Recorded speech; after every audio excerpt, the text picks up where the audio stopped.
बिस्मिल्लाहिर्रहमानिर्रहीम, अस्सलाम वालेकुम। प्रोग्राम ऑफ द फील्ड के साथ मैं हूं उमर फारूक। सबसे पहले खुशी की खबर यह है पाकिस्तान के लिए कि Babar Azam one day cricketer of the year ICC का अवार्ड जो है वो ले उड़े हैं और उन्होंने ये अवार्ड आज अनाउंस हुए। जो अवार्ड से उनके नाम अनाउंस हुए जिनमें ओडीआई क्रिकेटर में बाबर आजम जो थे वो पहले नंबर पे थे और उसके बाद इनके अलावा शकीबुल हसन भी थे, जैनेमन मलान थे साउथ अफ्रीका के। लेकिन बाबर आजम जो थे वो मर्द मैदान साबित हुए और उन्होंने जो है वो अवार्ड है अपने नाम किया और काफी अरसे बाद जो है किसी दूसरे प्लेयर ने, क्योंकि मुसलसल 3 साल से पहले हमने देखा कोहली अवार्ड जीते आ रहे थे और उसके बाद सबसे पहला कदम जो था वो ये था कि पाकिस्तान के कप्तान जो बाबर आजम है उन्होंने इससे पहले ओडीआई आईसीसी की जो ODI team of the year थी उसके कैप्टन भी मुकर्रर हुए और उसमें 3 प्लेयर्स पाकिस्तानी शामिल किए गए और जिनमें शाहीन शाह अफरीदी शामिल थे और मोहम्मद रिजवान भी शामिल थे। इसे कबल अगर बात कर ली जाए गुज़िश्ता रोज की तो उसमें जो पाकिस्तानी विकेट कीपर है मोहम्मद रिजवान वो T20 इंटरनेशनल के बेस्ट क्रिकेटर रहे और इसका अवार्ड जो है वो मोहम्मद रिजवान के नाम रहा। उन्होंने कैलेंडर ईयर में 1300 से ज्यादा रन स्कोर किए और शायद ये सिर्फ इस साल के नहीं 2021 के नहीं बल्कि T20 की तारीख के एक साल में सबसे ज्यादा स्कोर हैं और उनको ये इस अवार्ड के हकदार थे। और अगर आगे बात कर ली जाए सर गारफील्ड सॉबर्स ट्रॉफी की अगर बात कर ली जाए तो उसमें जो है वो शाहीन शाह अफरीदी अपने नाम करने में कामयाब रहे हैं। अगर विमेन क्रिकेटर एमर्जिंग क्रिकेटर का अगर जिक्र कर लिया जाए तो फातिमा सना पाकिस्तान की यंग क्रिकेटर हैं। अभी जो आईसीसी का स्क्वाड जो है वो अनाउंस हुआ है विमेन वर्ल्ड कप के लिए उसका हिस्सा भी हैं और अच्छी बॉलर हैं और उनको एमर्जिंग क्रिकेटर का। जबकि मेन क्रिकेट की अगर बात कर ली जाए तो जैनेमन मलान जो है वो men's emerging cricketer of the year का अवार्ड जीतने में कामयाब हुए हैं। जबकि जो रूट जो है सबसे मुस्तनद और सबसे जो बड़ा अवार्ड है वो तवील दौरानी की क्रिकेट का टेस्ट क्रिकेट का अवार्ड जो है वो इंग्लिश कप्तान जो रूट के नाम रहा और उन्होंने 61 की एवरेज से साल 2021 में जो है वो 1708 रन स्कोर किए हैं 27 इनिंग्स 16 मैचेस में और सिर्फ महज 3 रन से वो सर विवियन रिचर्ड का एक साल में 1710 रन जो थे उनका रिकॉर्ड तोड़ने में महज 3 रन से रह गए। और जबकि एक साल में सबसे ज्यादा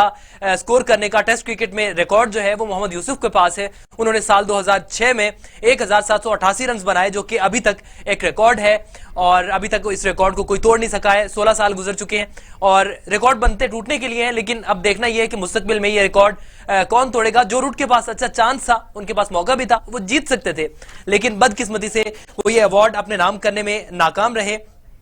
आगे बढ़ते हैं जनाब, अगली खबर की बात कर लेते हैं। आईसीसी विमेन्स वर्ल्ड कप जो कि रवां साल मार्च से खेला जाएगा उसके लिए पाकिस्तानी स्क्वाड का ऐलान कर दिया गया है। बिस्मा मारूफ वापस आई हैं और आईसीसी का भी ये कहना था कि बिस्मा मारूफ जो है वो लीड करेंगी टीम को, जबकि निदा डार उनको असिस्ट करेंगी, वाइस कैप्टन होंगी। और इसके अलावा इससे पहले जो जवेरिया खान थी उनको टीम में रखा गया है जो इससे पहले कैप्टन थी, लेकिन बिस्मा मारूफ के आने के बाद उनको हटा दिया गया कैप्टनसी से क्योंकि मिसबा मारूफ की अदम मौजूदगी में उनको कैप्टन बनाया गया था। और अभी जो है वो as a player Javeria Khan जो है वो टीम में शमूलियत अख्तियार कर चुकी हैं और फातिमा सना भी इसमें शामिल हैं। सिदरा नवाज विकेट कीपर हैं और इसके अलावा अगर बाकी प्लेयर्स की बात कर ली जाए तो अनम अमीन है, डायाना बेग हैं, फातिमा सना है, गुलाम फातिमा है, जवेरिया खान है, सिदरा अमीन है, सिदरा नवाज है, मुनीबा है और इनके अलावा नाहिदा नशरा सिंधु है और उमायमा अली। तो ये स्क्वाड है, ये पाकिस्तान टीम का स्क्वाड विमेन स्क्वाड जो है वो अनाउंस हुआ है इंजरीज में और बहुत ही अजीब से सर्कमस्टांसेस में ये जो स्क्वाड है ये अनाउंस किया गया है। लेकिन अब देखना यह है कि क्या ये स्क्वाड बाउंस बैक कर पाएगा या नहीं, क्योंकि गुज़िश्ता अगर कुछ अरसे की परफॉर्मेंस देखी जाए पाकिस्तान विमेन्स टीम की तो बहुत डाउन जा रही है, बहुत अच्छी परफॉर्मेंस पाकिस्तान टीम की नहीं रही है। लेकिन अभी आगे मुस्तकबिल में देखना है क्योंकि पाकिस्तान के जो नए कोच हैं विमेन्स कोच जब से वो आए हैं टीम की परफॉर्मेंस मुसलसल डाउन जा रही है। अगर गुज़िश्ता साल की बात कर ली जाए तो वेस्ट इंडीज की विमेन टीम पाकिस्तान आई, उन्होंने पाकिस्तान को होम सीरीज में व्हाइट वॉश किया, एक बहुत बड़ी नाकामी थी। जबकि आईसीसी वर्ल्ड कप क्वालिफायर्स के जो राउंड था उसमें जिम्बाब्वे की विमेन टीम ने पाकिस्तान को शिकस्त दी, बांग्लादेश से पाकिस्तान ने शिकस्त खाई। तो अभी परफॉर्मेंस जो है वो मुसलसल डाउन जा रही है। लेकिन अभी देखना यह है कि आगे मुस्तकबिल में क्या पाकिस्तान टीम वर्ल्ड कप में जो 3 मार्च से शुरू हो रहा है वेस्ट इंडीज में, क्या उसमें पाकिस्तान टीम परफॉर्म कर पाएगी या नहीं कर पाएगी, ये वक्त ही बताएगा। अगली खबर की जानिब बढ़ते हैं। और ब्रैंडन टेलर की बात कर लेते हैं। माया नाज बल्लेबाज हैं और 2004 में उन्होंने डेब्यू किया जिम्बाब्वे की तरफ से, finest batsman Zimbabwe cricket team के, और उन्होंने सर्व किया 202 उन्होंने ओडीआई मैचेस खेले हैं, 53 टी20 जबकि 54 टेस्ट मैचेस में उन्होंने अपनी टीम की नुमाइंदगी की है और अभी तक जिम्बाब्वे की तरफ से वनडे में टॉप स्कोरर भी है।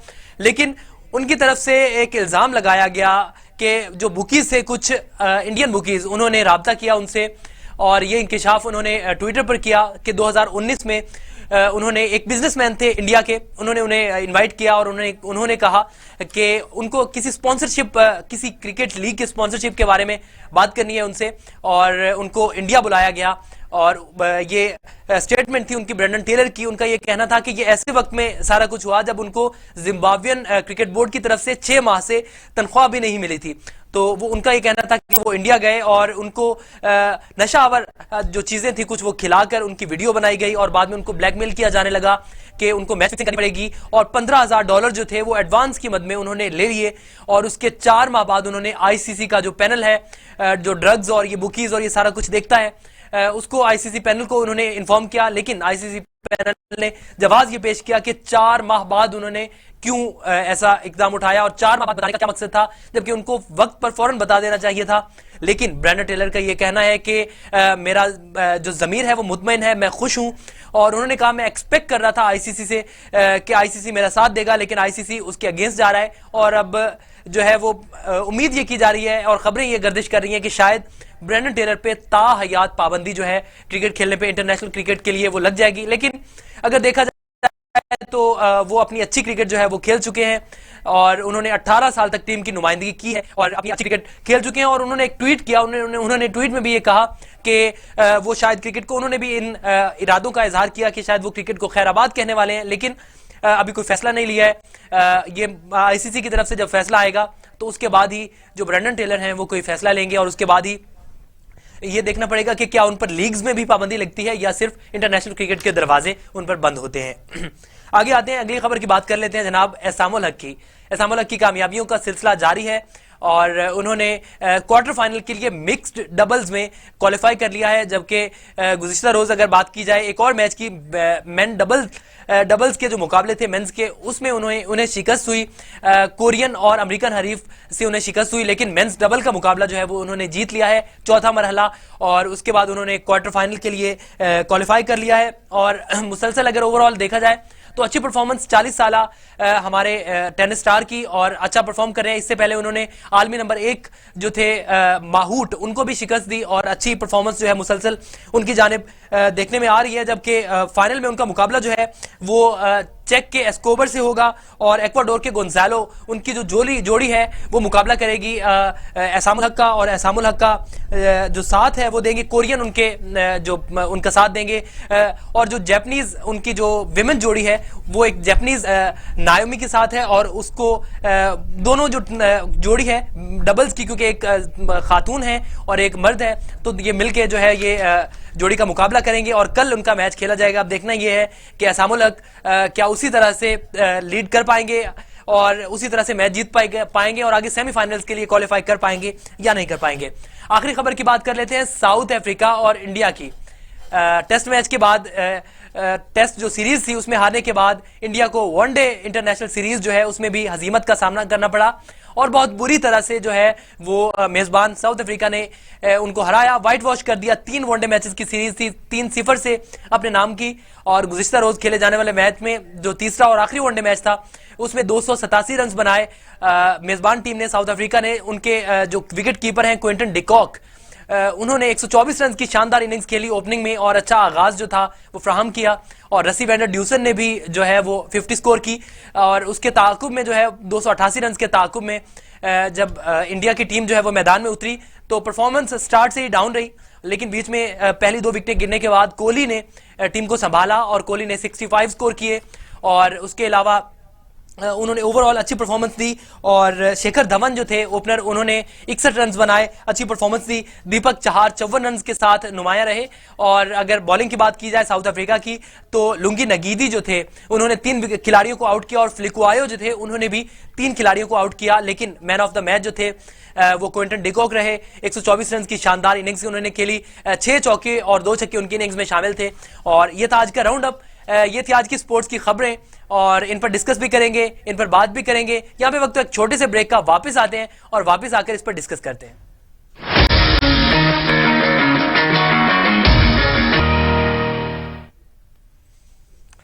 वेलकम बैक जी। अब बात कर लेते हैं थोड़ी आईसीसी अवार्ड्स पे। वो कहते हैं ना कि खुदा जब देता है तो छप्पड़ फाड़ देता है। चार अवार्ड्स, आईसीसी अवार्ड्स जो हैं वो पाकिस्तान के नाम रहे। और इस पर बात करने के लिए हमें इमरान मानी ने ज्वाइन किया है, सीनियर स्पोर्ट्स तज्जियाकार हैं। बहुत शुक्रिया इमरान मानी प्रोग्राम में वक्त देने के लिए। सबसे पहले तो एक नजर 4 अवार्ड्स आईसीसी के पाकिस्तान के पास, क्या कहते हैं, क्या जज्बात हैं? देखिए, नो डाउट ये बहुत बड़ी अचीवमेंट है पाकिस्तान क्रिकेट के लिए, बल्कि पूरे पाकिस्तान के लिए एक बहुत बड़ा ये दिन है। आज का दिन जो है कि वो मतलब आप देखें कि आईसीसी अवार्ड्स का सिलसिला बरसों से चल रहा है, लेकिन इससे पहले पाकिस्तान के अगर हम अवार्ड गिनते हैं तो गिने चुने अवार्ड जो है पाकिस्तान को मिले हैं इससे पहले। अब एक ही बार में 3-4 अवार्ड मिल जाना, तो नो डाउट ये पाकिस्तान की टीम के लिए, पाकिस्तान क्रिकेट के लिए, पाकिस्तान के लिए, तमाम फैंस के लिए, मतलब क्रिकेट पूरी क्रिकेट फैमिली के लिए, जो लोग इससे वाबस्ता हैं, चाहे वो सपोर्टर्स हैं, चाहे वो क्रिकेटर्स हैं, चाहे वो ऑफिशियल्स हैं, व्हाटएवर, सबके लिए एक बहुत बड़ी अचीवमेंट है और एक बहुत बड़ा कारनामा है पाकिस्तान का। और मतलब जितनी इसमें पाकिस्तान क्रिकेट टीम की और इन प्लेयर्स की कि जिनको ये अवार्ड मिले, इनकी जितनी तारीफ की जाए और जितना खराज तहसीन पेश किया जाए, वो नो डाउट कि तमाम खिलाड़ी मुबारकबाद के और खराज तहसीन के मुस्तहिक हैं। अच्छा, अगर स्पेसिफिकली हम बात कर लें मोहम्मद रिजवान की, सबसे पहले उनसे शुरू करते हैं क्योंकि पहले अवार्ड उनको मिला, तो उनसे शुरू कर लेते हैं। उनकी जो डेडिकेशन है और उनकी जो कंसिस्टेंसी थी क्रिकेट में, हमने देखी कि वो बहुत अच्छी रही और किस तरह से उन्होंने कम बैक किया और फिर उन्होंने किसी भी क्रिकेटर को या किसी भी, हमने देखा कि बिल्कुल मेरिट पे और किसी भी क्रिकेटर को उन्होंने पास भी भटकने नहीं दिया। तो क्या कहते हैं उनकी परफॉर्मेंस, उनकी सारी चीजें और सबको देखते हुए मोहम्मद रिजवान पे?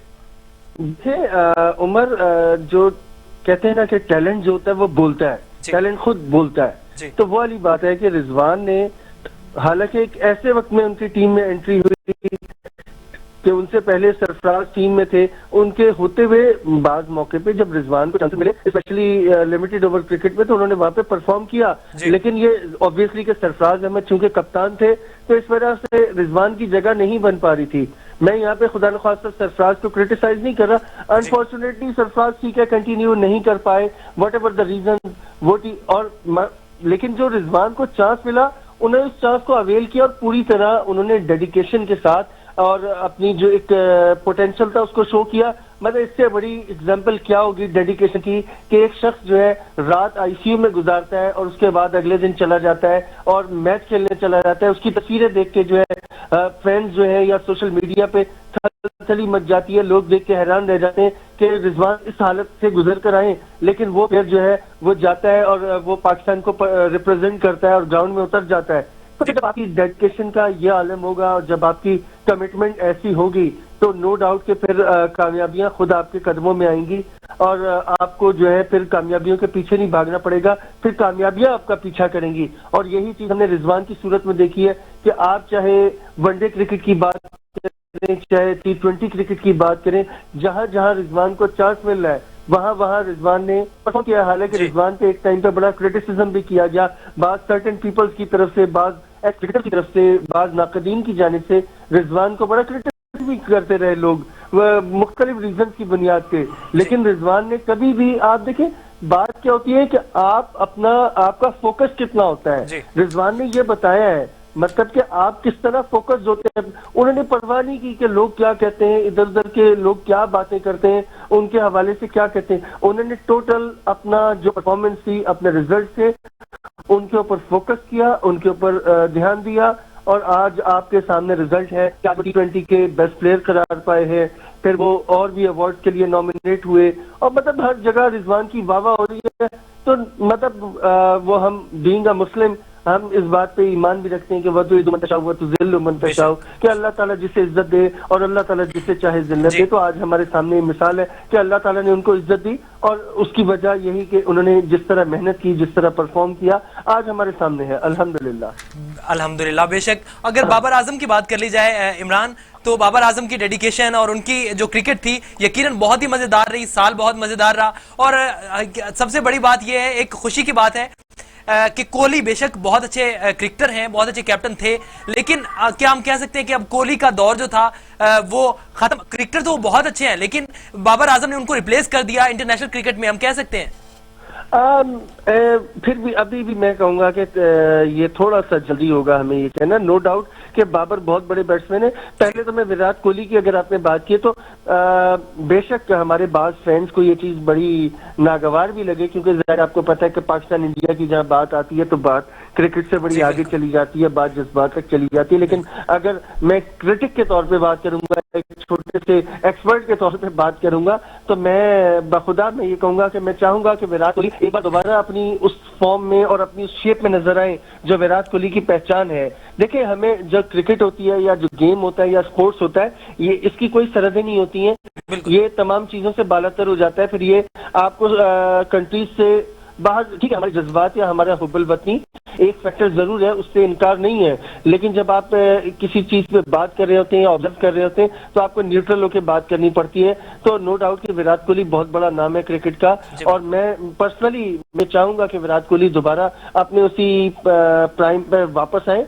जहां तक बाबर आजम की बात करते हैं, देखें, बाबर के लिए मैं ये बात कहूंगा कि लोगों को एक बहुत बड़ा फर्क जो नजर आया कई पिछले खिलाड़ियों में और बाबर में, कि कईयों को जो है कप्तानी जो है वो उनको नीचे ले जाती है, बाबर को आप ये कह सकते हैं कि कप्तानी उनको ऊपर ले गई।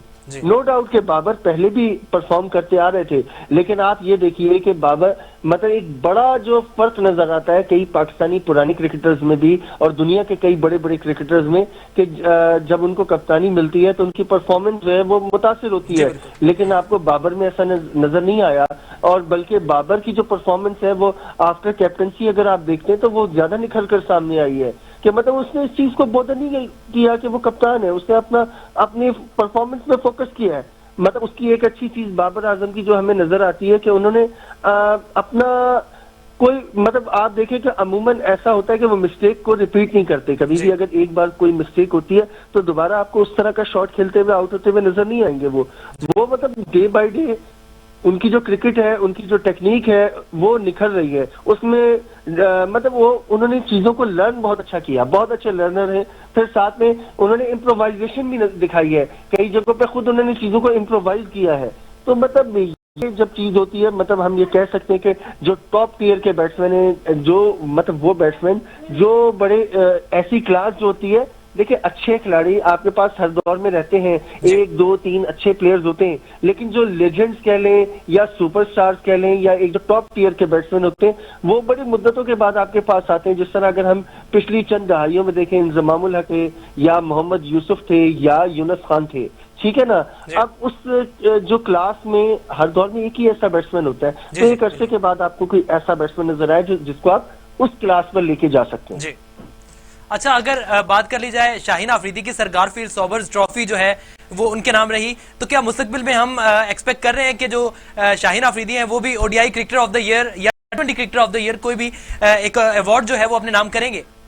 देखें, शाहीन ने जो अवार्ड जीता है इस वक्त, ये सबसे बड़ा अवार्ड है, ये तो सबसे बड़ा अवार्ड जीता है। क्रिकेटर ऑफ द ईयर जो होता है ये इट्स मीन के उन्होंने रिगार्डलेस ऑफ फॉर्मेट उन्होंने पूरे यानी साल के सबसे बड़े क्रिकेटर करार पाए हैं। आप देखें ना, वनडे T20 बाकी प्लेयर्स की तो आपने कैपेसिटी लिमिटेड कर दी, या उनकी एक आपने लिमिटेड कर दिया कि वो वनडे क्रिकेट तक है या T20 में उसकी परफॉर्मेंस है।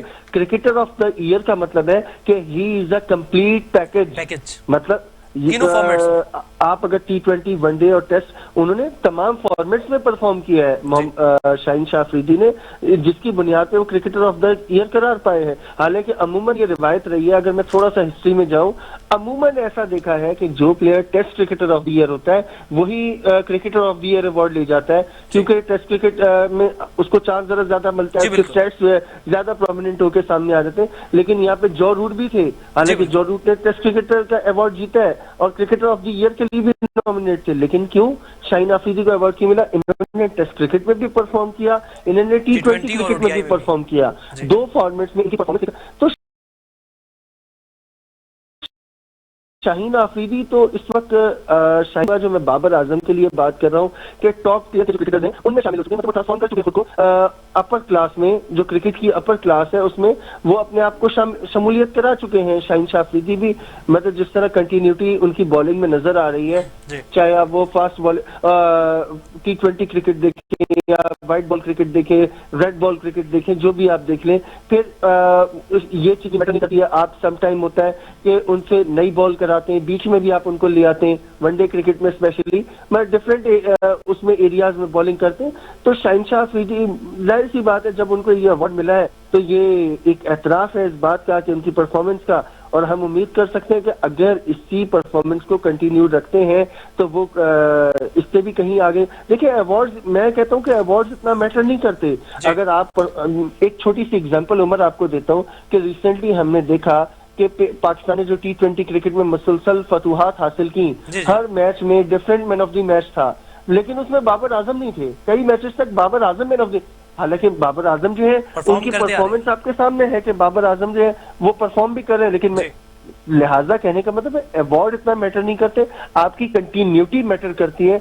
अब हमारे जो प्लेयर्स को अवार्ड मिले इनके लिए भी यही सजेशन है कि वो इस चीज को भूल के कि उनको क्या मिला है, आगे अब आगे का सफर शुरू करें, कि फिर से नए सिरे से स्टार्ट करें कि हमने इस चीज को कैरी करना है, कैरी किस तरह करना है। अच्छा, तो आगे की बात आप इमरान आपने कर ली। एक आखिरी सवाल और एक मुख्तसर सा सवाल है कि आगे क्योंकि टेस्ट में कोई एक बैट्समैन की हमें जरूरत है, कंसिस्टेंट परफॉर्मर की। फवाद आलम अच्छा परफॉर्म कर रहे हैं, आबिद अली भी अच्छे क्रिकेटर हैं, अजहर अली भी अच्छे हैं, लेकिन कोई एक ऐसा बैट्समैन जो पाकिस्तान में आगे मुस्तकबिल के लिए या साल 2022 के लिए अच्छा टेस्ट में परफॉर्म करेगा और test cricketer of the year के लिए वो नॉमिनेट हो सकेगा, कौन सा प्लेयर है? देखिए अगर तो नॉमिनेशन की तो हम नहीं कह सकते, कोई भी प्लेयर नॉमिनेट हो सकता है। मसलन फवाद आलम की जिस तरह की परफॉर्मेंस है, मेरे हिसाब से तो फवाद आलम इस दफा भी एटलीस्ट नॉमिनेशन के तो हकदार थे। अगर आप मेरी राय पूछते तो फवाद आलम या आबिद अली, ये दो प्लेयर अच्छी फॉर्म में थे, लेकिन फवाद ने जिस तरह से कमबैक करने के बाद परफॉर्म किए तो वो मेरे हिसाब से तो डिजर्विंग थे कि उनको नॉमिनेट एटलीस्ट नॉमिनेट तो होना चाहिए था। देखिए प्रॉब्लम टेस्ट क्रिकेट में एक जो आ रही है ना, अजहर अली की फॉर्म जो है ना, ये मैं आपको बताऊं कि ये बड़ा एक क्वेश्चन मार्क है हमारे लिए। नो डाउट कि अजहर अली बहुत बड़े पाकिस्तान के बैट्समैन है और उन्होंने बहुत अच्छा सर्व किया, लेकिन अगर आप देखें मिसबा और यूनुस के पीरियड के बाद अगर अजहर अली की परफॉर्मेंस वो नजर नहीं आती है जो उनका एक प्राइम टाइम था, वो ऐसा लगता है कि तो आपको वहां पे थोड़ा सा एक ना ये प्रॉब्लम आ रही है, यहाँ पे आपको सॉर्ट आउट करना पड़ेगा। जो हमारे पास पीछे बैट्समैन आ रहे हैं उनमें साहबजादा फरहान एक ऐसे बैट्समैन है जो मुझे लगता है कि आगे अपनी जगह बना सकते हैं और अगर उनको जगह मिलती है तो वो परफॉर्म कर सकते हैं। ठीक है, बहुत शुक्रिया। इमरान मानी हमारे साथ मौजूद थे, सीनियर स्पोर्ट्स तजज़ियाकार। बात हो रही थी आईसीसी अवार्ड्स पे, 4 अवार्ड्स जो हैं वो पाकिस्तानी क्रिकेटर्स के नाम रहे और एक अच्छा जो था एक अच्छा सेट पाकिस्तान को मिला, एक अच्छा मोमेंटम बन गया है पाकिस्तान टीम का, न सिर्फ वनडे T20 में बल्कि टेस्ट में भी। तो एक अच्छा कंसिस्टेंट जो है वो तीनों फॉर्मेट्स में परफॉर्म करने वाला शाहीन अफरीदी की सूरत में पाकिस्तान को एक बॉलर भी मिल गया, T20 में भी एक बैट्समैन, ODI में भी बैट्समैन। तो होपफुली जो है मुस्तकबिल में पाकिस्तान 2022 में भी अच्छा परफॉर्म करेगी तीनों फॉर्मेट्स में, और एटलीस्ट 4 नहीं सही तो 3-2-1 अवार्ड तो जो है वो पाकिस्तान के हिस्से में आएगा। यहां पे वक्त छोटे से ब्रेक का वापस आते हैं और ICC women's T20 world cup पे थोड़ी बात कर लेते हैं।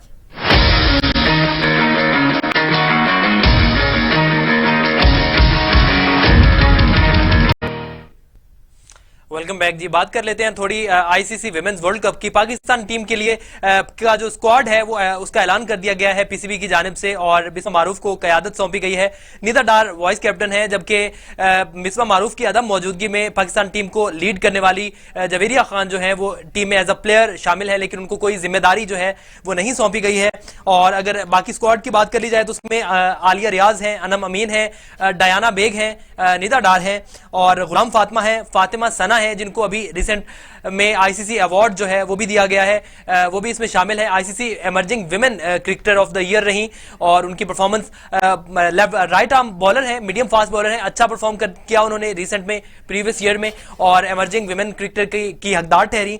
और इनके अलावा अगर बात कर ली जाए तो सिद्रा अमीन है, सिद्रा नवाज हैं, और मुनीबा हैं, नाहिदा और नशरा संधू और उमायमा अली जो हैं वो पाकिस्तान स्क्वाड का हिस्सा हैं। 3 मार्च से जो है वो वर्ल्ड कप का बाकायदा आगाज होगा वेस्ट इंडीज में, और 30 मार्च तक जो है वो जारी रहेगा वर्ल्ड कप। इस पर बात करेंगे और इस पर डिस्कस करने के लिए हमारे साथ राजा असद मौजूद हैं, उनसे बात करेंगे। लेकिन उससे पहले आपको बताते चलें कि पाकिस्तान विमेन टीम का जो स्क्वाड है, उसका दस्ता है, उसका ऐलान कर दिया गया है। और एक इंपॉर्टेंट चीज है डिस्कस करने की कि डेविड हेम्प जो पाकिस्तान विमेन टीम के हेड कोच हैं, जो गुज़िश्ता दिनों कोरोना के शिकार भी हुए, जब से वो आए हैं पाकिस्तान टीम की परफॉर्मेंस काफी डाउन जा रही है। जबकि जब कैंप लगा वर्ल्ड कप के लिए, women's ICC women's world cup के लिए, जब पाकिस्तान टीम का एनसीसीए में कैंप लगा, एनसीए में, तो उस वक्त हमने देखा कि कुछ क्रिकेटर्स जो थी वो इंजरी भी हुई और कुछ क्रिकेटर्स जो थी वो स्टेप बैक कर गई, जैसे कायनात इम्तियाज हैं, उन्होंने भी स्टेप बैक किया, और माहम तारिक थी, उन्होंने भी उन्होंने इंजरी का बहाना बनाया। लेकिन बाद में एक स्टेटमेंट उनका ये आया, उनका ये कहना था कि उनके इख्तलाफात थे जवेरिया खान के साथ, जिस वजह से वो स्टेप बैक कर गई और वो स्क्वाड का हिस्सा नहीं है अभी। इस पर भी बात करेंगे। हमें राजा असद ने ज्वाइन किया है, कमेंटेटर हैं, स्पोर्ट्स तज्जियाकार भी हैं, उनसे बात करते हैं। बहुत शुक्रिया राजा असद साहब प्रोग्राम में वक्त देने के लिए। सबसे पहले तो बात कर लेते हैं फातिमा सना की। उन्हें आईसीसी की तरफ से एक अवार्ड दिया गया है और इमर्जिंग विमेन क्रिकेटर रही हैं। तो ऐसे वक्त में एक अवार्ड मिलना कि जब पाकिस्तान की टीम का डाउनफॉल चल रहा है और मुसलसल हमने देखा प्लेयर्स भी इंजर्ड हो रही हैं, डेविड हेम्प भी टीम को नहीं चला पा रहे, तो ऐसे वक्त में विमेन टीम के एक मेंबर को अवार्ड मिलना, क्या देखते हैं आप? देखिए, जो इमर्जिंग क्रिकेटर्स की अगर इस तरीके से पजीराई हो रही है एट द टॉप लेवल, जो आईसीसी जो गवर्निंग बॉडी है क्रिकेट की, तो ये तो यकीनन एक बड़ी अच्छी खबर है पाकिस्तान की वुमेन क्रिकेट के हवाले से और ओवरऑल क्रिकेट के हवाले से। आप देख रहे हैं कि पाकिस्तान के जो क्रिकेटर्स हैं वो आईसीसी की मुख्तलिफ टीमों में, हाँ वो टेस्ट हो, T20 हो या ओडीआई हो, क्यादत का सिलसिला हो या ओवरऑल टीम के अंदर जो सिलेक्शन हो, उसमें इन्होंने अब इस वक्त तो राज कर रहे हैं। तो अच्छा जमाना गुजर रहा है। देखिए, सीधी सी बात है उमर, हमारे यहाँ वो लोग थे ऊपर वुमेन क्रिकेट में भी और जो क्रिकेट बोर्ड है उसमें भी, जो क्रिकेट को नुकसान पहुंचा रहे थे, वो सीधा साधा भी सराते मुस्तकीम पर नहीं चल रहे थे। अब सीधी सी अब कोई इनकलाबी इकदाम अभी नहीं हुए, वही लड़के हैं, वही बच्चियां हैं, सब अच्छा परफॉर्म करें। जैसे भी आपने बताया, ये बड़ी अच्छी बात है कि हमने फातिमा को देखी और he is right on top. ये अच्छी खबर है। Congratulation to PCB women wing and of course the girl herself. जी हेलो सर, आप सुन पा रहे हैं? जी, मुझे आ रही आवाज है, थोड़ा ऊंचा बोलना पड़ेगा आपको। जी सर, जी सर। जी, आप बात करें, मैंने कुछ और मुझसे पूछना चाहते हैं? जी जी, अच्छा, तो अगर बात कर ली जाए विमेन स्क्वाड की आईसीसी विमेन्स वर्ल्ड कप के लिए, तो हमने देखा कि कैंप में भी काफी सारी लड़कियां इंजर्ड हुई। कायनात इम्तियाज थी, उन्होंने भी माजरत कर ली खेलने से, कैंप ज्वाइन करने से, और माहम तारिक थी, उन्होंने भी जो है वो खुद को विथड्रॉ कर लिया कुछ तहफुजात की बिना, जिसपे हमने पिछले प्रोग्राम में भी इस पे डिस्कस भी किया। और स्पेशली डेविड हेम्प की अगर कोचिंग की बात कर ली जाए तो तब से डाउनफॉल चल रहा है, तो इसकी क्या वजह है? क्या वो टीम को चला नहीं पा रहे? टीम को चलाना होता है कप्तान ने, सिलेक्शन करनी होती है सिलेक्शन कमेटी ने और चेयरपर्सन ने। जी, आप हेम्प का जिक्र कर रहे हैं ना, हम वैसे बहसीयत कौम बड़े बेउस्तादे हैं। जी, जहां तक उनका हेम्प का ताल्लुक है, वो बराह रास्त रिस्पॉन्सिबल नहीं होते, उनको बड़े काम और होते हैं। अगर आप टीम के साथ ट्रैवल करें, बाहर जाएं, देखें, तो वो और बहुत से अरेंजमेंट करने होते हैं। ये नेट प्रैक्टिस कराना, ये कोचिंग वगैरह इस लेवल पे होती नहीं है। कोई सॉकर थोड़ी है कि तू आ जा, तू चला जा, बाहर से आप दखल दर माकूलात कर रही हैं, ऐसा होता नहीं है। क्रिकेट हमारी ये भी पक्के चढ़ी है। मुझे उम्मीद है बिल्कुल जो बात आप कर रहे हैं फातिमा सना के हवाले से वो खुशाइंद है, but still I tell you के ये जो सूरत हाल है, इसमें जो 2-3 बातें ना, कायनात इम्तियाज से मेरी बिलवासा तौर पर बात हुई है। उन्होंने कहा कि मुझे इंजरी मैं प्रोन हूं, मुझे इंजरी है, मैं इसलिए टीम में या उसमें जो था कैंप था उसमें नहीं थी। जहां तक महम का आपने जिक्र किया, वो जनरली उन्होंने ईमेल की है, लेकिन फिर भी हमें थोड़ा गाइड कर देना चाहिए। इनको करें, अंदर रह कर करते ये, इसको ऑप्ट करना, बाहर चले जाना, और उसके बाद फिर मीडिया के लोगों को, अंकल्स को, भाईजान को खबरें फराहम करना। आपको लग रहा होगा शायद मैं प्रो क्रिकेट बोर्ड हूं, मैं बिल्कुल प्रो क्रिकेट बोर्ड नहीं। लेकिन इसमें ये है कि ये बड़ी मिलजुली बातें हैं। अंदर रहकर अगर वो टीम के अंदर सिलेक्शन उनकी हुई है प्रोबेबल्स में, तो अंदर रहकर वो बड़ी अच्छी जांच कर सकती थी। और जो भी अगर कप्तान के साथ उनको बिस्मा के साथ कोई इशू है, अगर उनको निदा डां से कोई इशू है, तो वो फिर अंदर रहकर तो आप उसमें कुछ करती है। अच्छी क्रिकेटर हैं, अच्छी रेपुटेशन है, खेली हुई है पाकिस्तान की तरफ से। अब जो कोच साहब हैं, हेड कोच साहब हैं, मैं अच्छा समझता हूँ फॉरेन कोचेस को, उनका जो इंडक्ट होना है, क्योंकि वो पिछले को स्कोर सेटल करने के लिए नहीं आते। हमारे यहाँ पर अभी जहाज अंडर-19 को लेकर गए वो तौसीफ अहमद मेरे से बात कर रहे थे कि उनके बारे में ये है कि उनका कोई बायस थे किसी क्रिकेटर के बारे में, वो टॉप पे स्कोर कर रहा था, उसको नीचे ले गए। वो हो सकता है वो चेक कर रहे हो आगे पीछे करके, क्योंकि सारे पहले मैच जो थे हल्के मैच थे। तो अब इसी तरह वुमेन क्रिकेट के हवाले से भी जो मैंने देखे हैं प्लेयर्स, मैं इनको बड़े अच्छे से देखता रहा हूँ, इनके मैच पर कमेंट्री भी की है, इनको फॉरेन टीम के खिलाफ खेलते हुए भी देखा है। कोई ऐसी कोई ऐसी उसमें वो नहीं है। अच्छी टीम है, हमें अच्छे की तवक्को करनी चाहिए। आप जानते हैं जिस तरीके से उन्होंने वर्ल्ड कप के लिए भी क्वालिफाई किया है, बड़े मुश्किल हालात थे, ये क्वालिफाई हो नहीं रहे थे, लेकिन किसी न किसी तरीके से आ गए। बहरहाल अब ये सूरत हाल जो है, इसमें हमें अच्छे की तवक्को करनी चाहिए और डिसेंट परफॉर्मेंस की तवक्को करनी चाहिए। ठीक है, बहुत शुक्रिया। राजा असद हमारे साथ मौजूद थे, कमेंटेटर हैं और बात कर रहे थे पाकिस्तान विमेंस टीम की आईसीसी विमेंस वर्ल्ड कप के हवाले से बातचीत कर रहे थे। प्रोग्राम का वक्त खत्म हो गया, मुझे और मेरी टीम को इजाजत दीजिए। अल्लाह निगहबान।